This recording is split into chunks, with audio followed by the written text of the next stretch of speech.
할렐루야. 사랑하는 우리 예수은적교회 성도 여러분, 오늘도 좋은 아침입니다. 오늘 이 아침에 하나님의 말씀을 통해서 오늘도 새로운 힘을 얻기를 주님의 이름으로 축원드립니다. 우리 다 함께 신앙을 고백하겠습니다.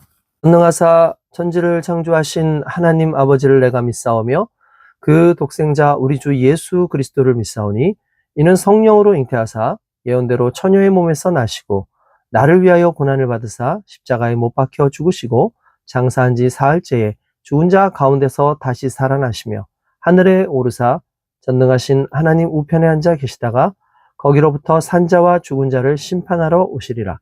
성령을 믿사오며 거룩한 공교회와 성도가 서로 교제하는 것과 죄를 사하여 주시는 것과 몸이 다시 사는 것과 영원히 사는 것을 믿사옵나이다. 아멘. 네, 오늘 우리가 은혜 받을 하나님의 말씀은 누가복음 6장 우리 17절에서부터 우리 19절 말씀을 잠시 보도록 하겠습니다.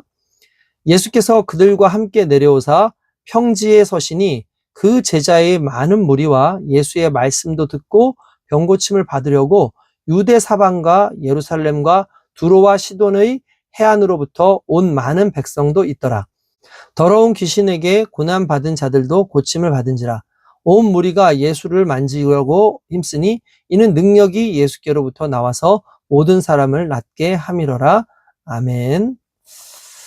할렐루야. 네, 오늘 하나님께서 또 귀한 말씀으로 저와 여러분들에게 힘 주시는 줄로 믿습니다.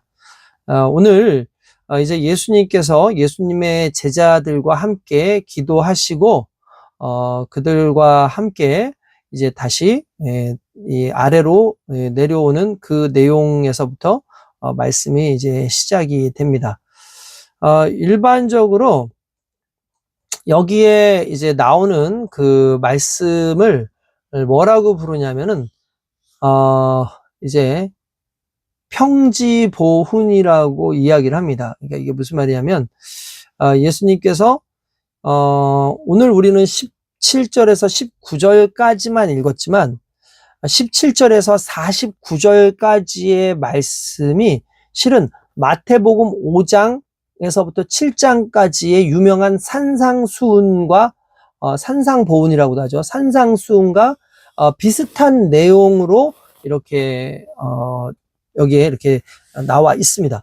그러다 보니까 일단 기본적으로 이제 예수님께서 마태복음과 비슷한 어떠한 그 흐름을 가지고 있지만 마태복음은 한 2장에 걸쳐서 좀 길게 얘기하지만 누가복음은 어떻게 보면 좀 압축해서 그 이제 한 장 안에 17절에서 49절까지의 말씀 속에 실은 모든 것을 이렇게 다 넣어 두었다라고 보면 될 것 같습니다. 특별히 산 아래로 내려왔다라고 할 때 이 평지보훈이라는 말, 아까 전에 말했지만 산상수훈이라는 게 뭔 뜻이에요? 그러니까 산 위에서 복음을 증거하셨다라는 의미를 가지고 있고, 평지보훈이라는 건 평지에서 복음을 증거하셨다라는 뜻이 되는 거죠.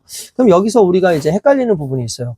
산상수훈, 마태복음 5장에서 7장까지의 내용이나 실은 오늘 읽었던 누가복음 이제 6장 17절, 물론 이제 우린 19절만 읽었지만 49절까지의 내용이 그러면 다른 내용인 거냐?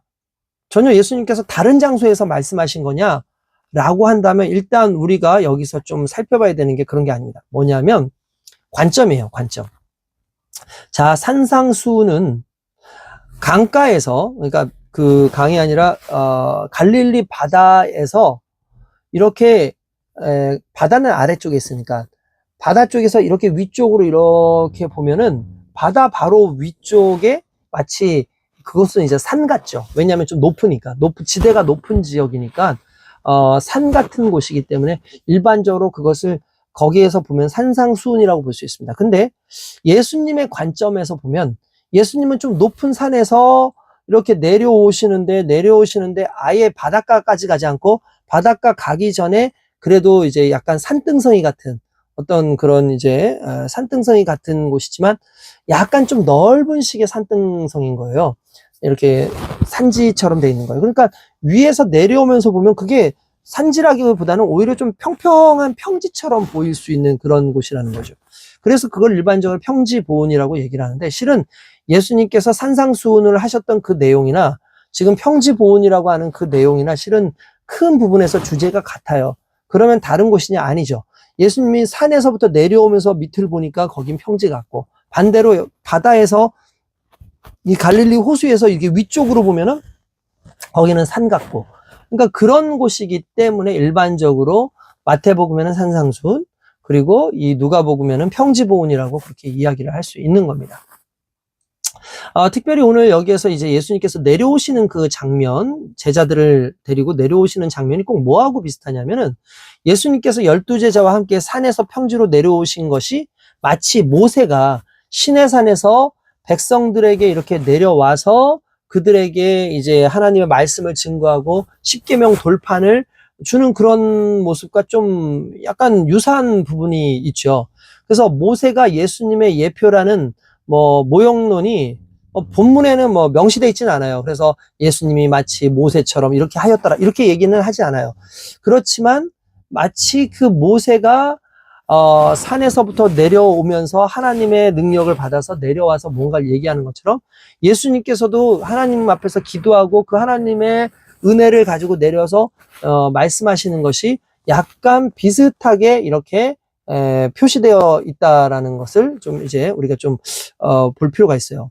모세가 시내산에서 내려와서 하나님의 백성들에게 하나님의 법을 제시한 것처럼, 예수님께서도 이제 산에서 내려오셔서 하나님의 새로운 백성들에게 하나님의 새로운 법을 주시는 겁니다. 그게 산상수훈 평지보훈의 내용인 거예요. 예수님의 법은 옛법을 막 폐지하고 대체하고 하는 그런 법이 아니고, 옛법을 성취하고 완성하는 천국의 법, 즉 사랑의 법이다라고 우리는 이야기할 수 있습니다.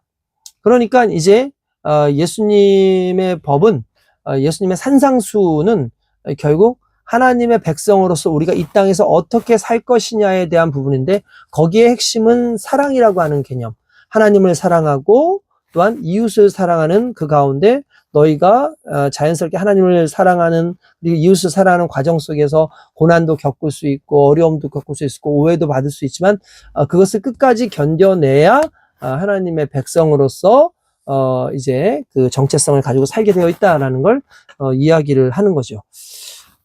일단 예수님께서 평지로 내려오셨을 때 그 제자의 허다한 무리라고 일단 되어 있어요. 그러니까 예수님의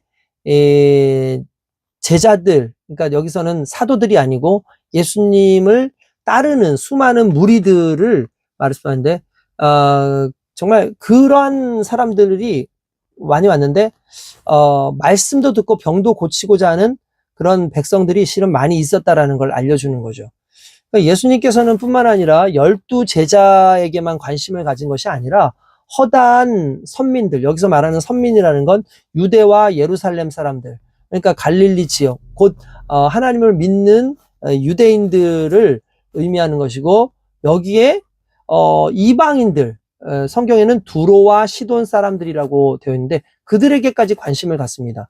두로와 시돈이라고 하는 것이 오늘날은 레바논 지역이에요. 레바논.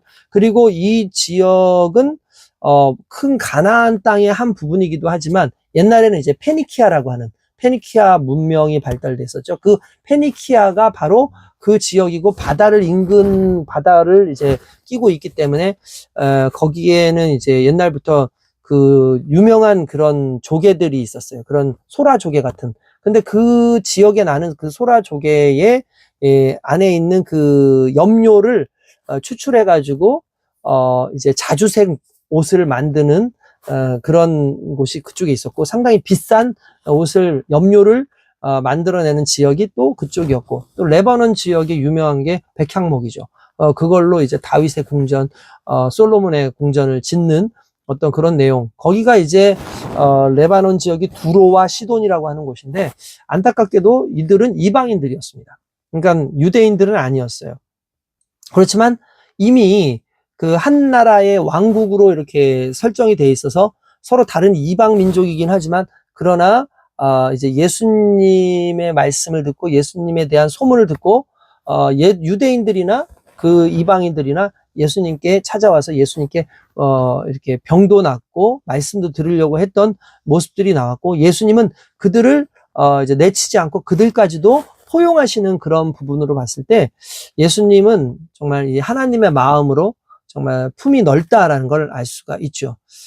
그래서 이제 예수님께서는 그 이후에 오늘 읽지는 않지만 내일 보게 될 20절에서 49절에서 제자들에게 말씀하신 제자도라는 것도 결국 12제자에게만이 아니라 여기에 모여있는 모든 사람들에게 너희도 그렇게 살라고 하는 초청이면서 도전이었다라는 걸 볼 수가 있습니다.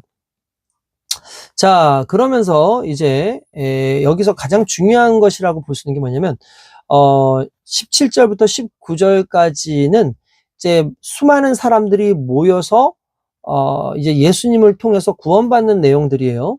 서기관들과 바리새인들 같은 경우는 예수님의 지위와 권위를 거절했어도 허다한 이 무리들은 예수님에게로 몰려들었죠. 왜냐하면 서기관들과 바리새인들은 예수님을 함정에 빠뜨리려는 목적을 가지고 왔어요. 그러다 보니까 예수님이 무슨 말씀을 하셔도 그걸 오해하고 곡해하고, 거기에서 하나라도 만약에 잘못된 이야기가 있다면 그걸 고발하고, 만약에 예수님께서 안식일을 범하는 행위를 했다 그러면 그걸 고발해서 예수님을 이 유대 사회에서 내쫓으려고 예수님을 따라다녔던 것이 서기관과 바리새인이지만, 똑같이 예수님을 따라다녔어도 여기에 이 무리들, 이 백성의 무리들, 제자의 무리들은 예수님의 말씀도 듣고 병도 고침을 받으려는 목적이 있었다라는 거죠. 그러니까 두 무리가, 바리새인과 서기관의 무리와 예수님의 제자들의 무리의 차이가 있다면 시선의 차이인 거예요. 또한 그들의 중심 속에서 예수님을 따라다니는 그 목적의 차이가 있는 거죠. 어떤 한 무리는 예수님을 어떻게든지 내쫓으려고 그러고 예수님을 거부하려는 그러한 목적으로 예수님을 살펴보는 사람들이고, 어떤 사람들은 예수님을 만나면 구원받을 수 있어, 예수님을 만나면 천국을 얻을 수 있어, 예수님을 만나면 그분을 통해서 우리가 병고침을 받을 수 있어 라고 그렇게 믿고 가는 이런 모습이 또 있는 거죠. 그러니까 여러분, 결국은 우리의 신앙도 마찬가지입니다. 예수님을 믿는 믿음이 어떤 믿음이냐, 예수님에 대한 어떤 시선을 가지고 우리가 갈 것이냐에 따라서 때로는 그것이 기적이 되기도 하고, 때로는 어쩔 때는 예수님을 배척하고 예수님을 우리가 삶 가운데에서 좀 등한시하게 하는 어떤 그런 부분까지도 나눠질 수 있는 거죠. 이들은 예수님에 대한 기대를 가지고 있죠. 그리고 예수님에 대한 나름대로의 소망이 있습니다. 그걸 우리는 믿음이라고 얘기합니다. 심지어 더러운 귀신에게까지 고난받는 자들을 고쳐주셨다는 건 단순히 육신의 질병만 고치신 것이 아니라 영적으로도 예수님께서는 그들을 구원하셨다라는 것을 의미하는 겁니다. 그러니까 이러한 부분에서 봤을 때 예수님은 사람들의 영적인 구원, 신체적인, 정서적인, 사회적인 구원, 이걸 흔히 말하는 전인 구원이라고 말씀하는데, 이런 예수님의 구원은 포괄적인 구원이었다라고 보시면 된다는 거죠. 예수님은 사람들을 온전하게 해주시지만 이 악한 영들은 어떻게든 하나님을 대적하게 하고 하나님으로부터 온전하지 못한 그런 적수인 것 아닙니까? 어떻게 보면 예수님의 사람으로서 예수님을 만나려고 오는 사람들은 어쩌면 그러한 이 귀신의 세력들, 악한 세력들의 종로로 다던 이들이 이제 이것을 거부하고 예수님을 통해서 구원받고자 하는 그 의지와 강렬한 믿음으로 주님 앞에 나왔다는 거죠. 그리고 그 믿음의 행동으로서 나타나는 것이 뭐냐면 예수님을 만지려고 했다라는 거예요. 예수님을 만지려고 했다. 실제로 예수님을 만져서 병이 나았다고 여기 나옵니다. 그런가 하면 이제 구체적으로 병 나았던 유명한 사례가 하나 있죠. 누굽니까? 네, 혈류병 걸렸던 여인이죠.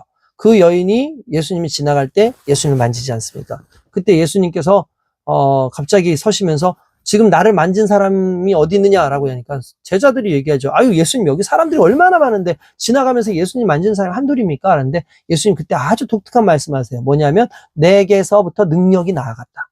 근데 아닌 게 아니라 그 혈류병 걸렸던 여인이 혈류의 근원이 말라버리는 그런 놀라운 역사가 있었죠.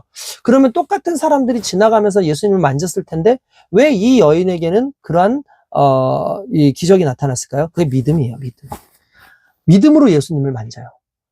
내가 예수님이 나를 만져주셔야지만 구원받는다가 아니라 내가 예수님을 붙잡기만 해도 예수님의 능력이 내게 온다라는 그 믿음이 결국 지금 예수님이시니까 일반적인 게 아니라 직접 예수님은 구원이시고 하나님이시고 이 성령의 역사이시니까 예수님과 관련된 모든 것을 하는 것만으로도 구원을 받을 수 있다는 게 너무 놀라운 거죠. 결국 여러분 그렇습니다. 우리가 예수님과 관련된 부분이라면 예수님을 생각하기만 해도, 예수님이 하시는 그 사역을 따라가기만 해도, 예수님이 기도하셨던 것을 우리가 따라하기만 해도 우리에게는 예수님의 은혜와 능력이 나타납니다. 이러한 것들이 바로 기적의 놀라운 이제 발현이라고 볼 수가 있는 거죠. 결국 우리는 처음부터 끝까지 예수예요. 예수. 결국 예수를 내가 어떻게 만날 것이냐, 내가 예수를 어떻게 생각할 것이냐, 내가 예수를 어떻게 대할 것이냐가 결국 그것이 믿음이고, 그 믿음으로 예수님을 어떻게 내가 삶 속에서, 행함 속에서 그분을 이제 따르면서 살 것인가를 우리는 늘 결단할 수밖에 없다라는 거죠. 오늘 저와 여러분들이 오늘 이 말씀 속에서, 또 하나님의 은혜 속에서 예수님을 바라보는 시선이 정말 온전히 믿음의 시선이 되어질 수 있길 주님의 이름으로 축원드립니다. 거룩하신 아버지 하나님 감사합니다. 우리의 믿음의 시선으로 주님을 바라보게 하시고 오늘 하루도 주님 안에서 승리하며 살아가는 우리 모두가 되게 하소서. 예수님의 이름으로 기도드리옵나이다. 아멘. 할렐루야. 승리하세요.